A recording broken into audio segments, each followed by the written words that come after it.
For those of you that are familiar with his rantings, words of wisdom on the guest book, you will know that sometimes he has issues with bananas and peanut butter. I have visual proof that Mike Harris had a banana. I took a picture of it, and I will be posting it. And I will be using it as blackmail anytime I need to. Be careful. It's been another mistake, though, thankfully. All right, it is my distinct pleasure to introduce Mr. Michael Harris.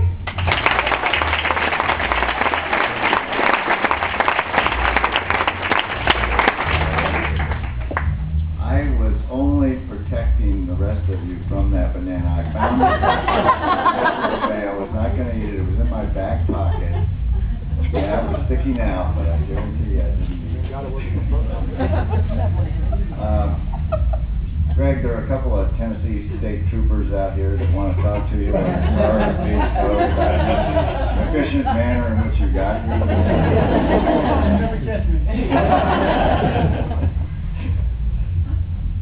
It also occurred to me, over the years I've accumulated a rather significant enemies list off the guest book. If anybody ever kills me, it's going to be a large list of suspects. But I now think that if Chris Elliott ever turns up dead, the list of suspects is going to include every woman from 35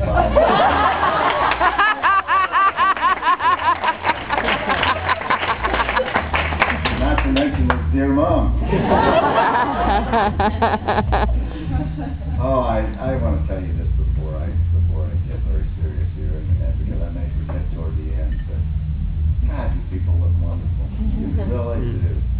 I wish we just had a panorama picture of this, because the ladies in this room are just positively beautiful, and everybody actually looks really glad to be here. Man, I don't usually get to speak to groups where people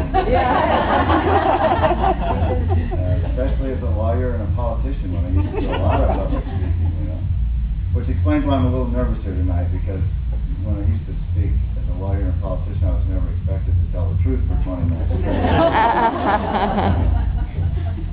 I'll try to do as Greg did and cut that down just a little bit.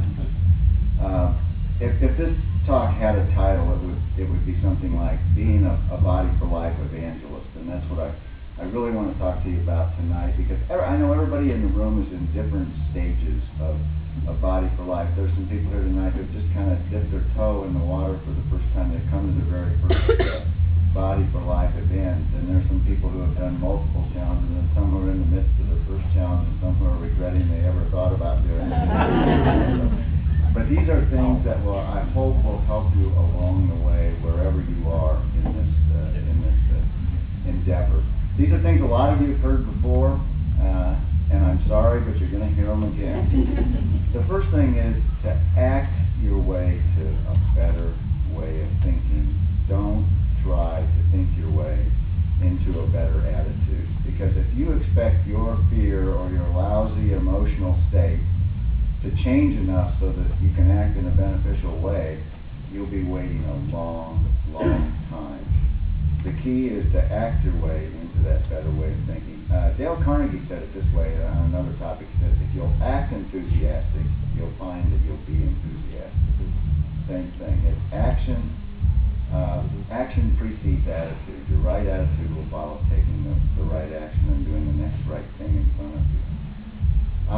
I can see some examples in the room tonight. I promised them I wouldn't embarrass them or even really mention their names, so I'll just use the names Jennifer and Kim for example. A couple of lovely young ladies who had every reason in the world not to be here. Had things they had to do, had finances, just a whole list of things that they needed to do other than come clear up to Knoxville, Tennessee and be a part of this gathering. And they're here tonight.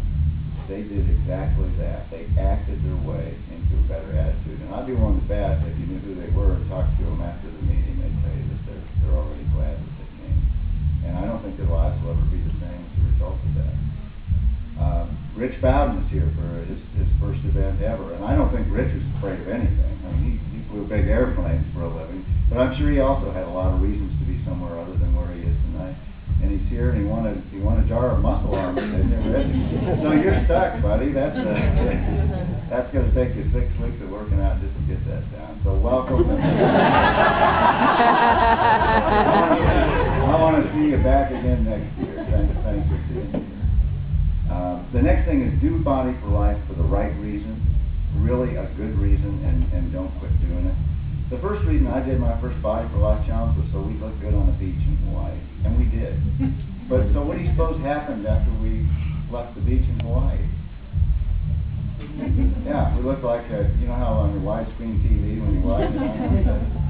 Yeah, that's kind of what happened. And that's because we didn't have a really good reason.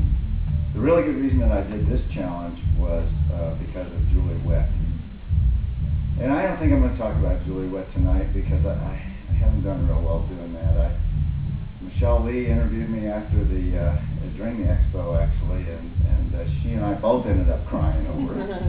I think I cried at Springfield, didn't I, Robin, when I tried to talk to a bunch of auto workers about my transformation. I spoke 5 times in Kansas City Wednesday and cried every time. So I don't like the odds. You know, and a lot of people have said so many things that honor her already, but I will just tell you that that's exactly the reason that I did the challenge.